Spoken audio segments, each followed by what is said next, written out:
Praise the Lord. The best wishes to you and your family members in the name of God. దేవుని నామమునకు మహిమ కలుగును గాక. దేవుని నామం పేరట మీకును మీ కుటుంబ సభ్యులకును శుభాభివందనములు. ఈరోజు దేవుని వాగ్దానము, టుడే గాడ్స్ ప్రామిస్. యెహోవా యందు భయభక్తులు గలవాడు ఈలాగు ఆశీర్వదించబడును. కీర్తనలు గ్రంథం 128వ అధ్యాయం 4వ వచనం. The shall he that feareth Jehovah be blessed.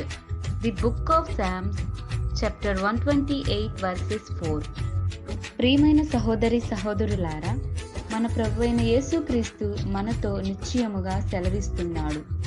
సియోనులో నుండి మన ప్రభువగు దేవుడు మనలను చూస్తూ ఆశీర్వదిస్తున్నాడు. మనము దేవుని యందు భయము, భక్తి, వినయ విధేయతను కలిగి ఉండుట చేత ఆయన మనలను బహుగా ఆశీర్వదించును.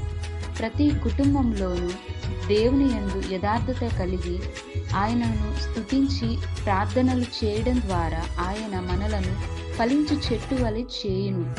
కాబట్టి ఎవరైతే దేవుని యందు భయము, భక్తి కలిగి ఉంటారో వారి కుటుంబాలు ఆశీర్వదించబడతాయి. మనము దేవుని ఆలయమై ఉన్నాము. పరలోకంలోనికి దేవుడు నీతిమంతులను నడిపించును. అలాగే యోబు దేవుని యందు భయము, భక్తిని కలిగి ఉండి ఆయనకు లోబడి జీవించేవాడు. లోకములో అన్యజనుల మధ్యనే యోబు నివసించెను.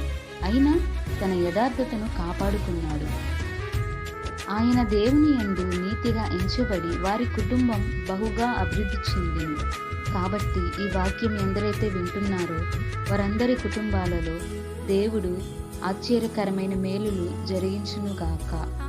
ప్రార్థన.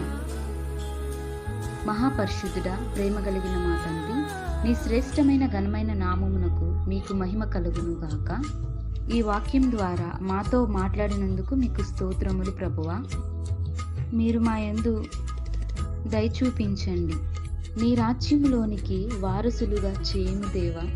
మా కుటుంబాలలో శాంతిని, నెమ్మదిని దయచేయమని అట్టి విశ్వాసమును మాకు అనుగ్రహించుము దేవా.